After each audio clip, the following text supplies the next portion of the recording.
Bye integration समाकलन के द्वारा गति के तृतीय नियम की व्युत्पत्ति करना। तो मान लो कोई वस्तु है जिसका प्रारंभिक वेग क्या है, u। प्रारंभिक वेग u है। उसका त्वरण क्या है, त्वरण a। समय क्या है, टाइम t। डिस्प्लेसमेंट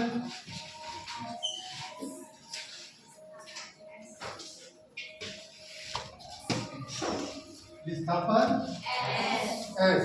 इस प्रकार से दिया हुआ है। तो सामान्य तौर पे हम जानते हैं त्वरण के लिए सूत्र क्या है, त्वरण वेग में परिवर्तन बटा समय। जाता है वेग में परिवर्तन बटा समय। तो त्वरण के लिखेंगे a = dv by dt।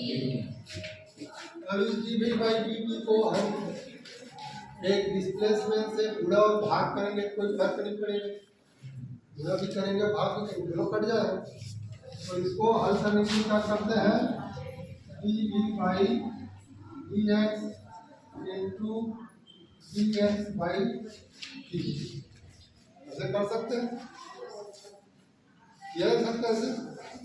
तो ऐसे करने के बाद हम जो है एक मान और देखते हैं, dx by dt किसके बराबर होता है, विस्थापन बटा समय, वेग के बराबर। किसके बराबर होता है, वेग के बराबर होता है, वेग विस्थापन बटा समय। तो यहाँ पर लिखेंगे dx by dt = c। इसी तरह से 100 से भाग किए हैं तो ये पूरा करते हैं। तो इसको लिखेंगे a into dv by dx into यहाँ पर क्या कर देंगे v। अब इस v को इसके सामने रहेंगे, इसको त्रिज्या पूरा करेंगे। तो त्रिज्या पूरा करेंगे तो क्या हो जाएगा आपका a into dx = v into c। v into d इस प्रकार से लिखा है। अब क्या कहते हैं, इसका लिमिट देखते हैं। यदि p = 0 समय,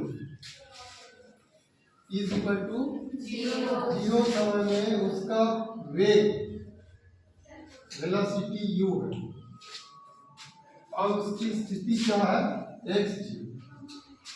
क्या है, x0।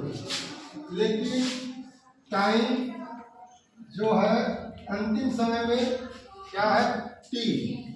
अंतिम समय क्या है, t। तो उस समय वेलोसिटी क्या होगा, v, और उसका विस्थापन क्या होगा, x। तो उसके प्रारंभिक मानों से अंतिम मानों को क्या किया जाता है, समाकलन।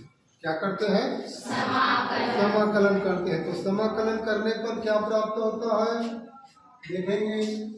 समाकलन कर देंगे, पहले तो सीधा कर देते हैं। सीधा करने पर ये dv इसको इधर ले, इधर पूरे को उधर ले गए। समाकलन करेंगे कहाँ से, u से लेकर के v तक, u से लेकर के v तक समाकलन करेंगे। इसको इधर किए हैं a इंटीग्रेशन dx x0 से x तक। अब यहाँ पर कुछ नहीं है, इसका मतलब क्या है, वर्ग का dx के सापेक्ष समाकलन क्या होता है, 0 की x 0 होगा कि x होगा, x होगा, क्या होगा, x। और इसका v का समाकलन क्या होगा, सूत्र लिखते हैं x घात n का समाकलन क्या होता है, n + 1 n + 1। तो दोनों में लगाएंगे ना। तो यहाँ पर कुछ नहीं है, मतलब घात कितना है, एक है। तो n की जगह क्या हो जाएगा, एक धन 1 बराबर 2। यहाँ पर 1 धन 1 बराबर 2। तो इसको v के रूप में लिखेंगे। तो v 2/2 हो गया। इसका लिमिट लगाएंगे u से लेकर के v तक, u से लेकर के v तक। इधर भी लिखते हैं, एक को अचर पद है, कुछ नहीं होगा, एक का समीकरण क्या होगा x, तो इसका लिमिट कहाँ से x 0 से x तक है। तो upper limit minus lower limit, मतलब ये upper limit minus lower limit हो जाएगा। और ये 1/2 को कॉमन ले लेते पहले है, 1/2 बाहर आ गया, अंदर बचा अपर लिमिट, v की जगह अपर लिमिट लगता है माइनस लोअर लिमिट है, v की जगह में ऊपर वाला रखेंगे और v की जगह में नीचे वाला रखेंगे। वैसे ही इधर को भी करेंगे। यहाँ पर क्या हो जाएगा, यहाँ पर x माइनस x 0। अब x माइनस x 0 क्या करता है, यदि अंतिम स्थिति में से प्रारंभिक स्थिति को घटाते हैं तो क्या निकलता है, डिस्प्लेसमेंट। क्या निकलता है, डिस्प्लेसमेंट, विस्थापन s निकलता है।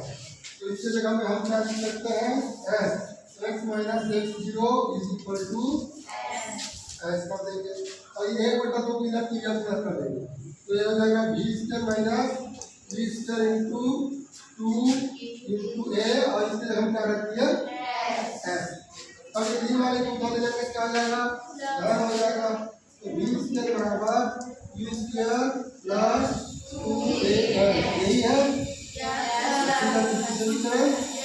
समझ आ गया, कर लोगे। तो ये अपर लिमिट लोअर लिमिट बस तो याद रखना है ना।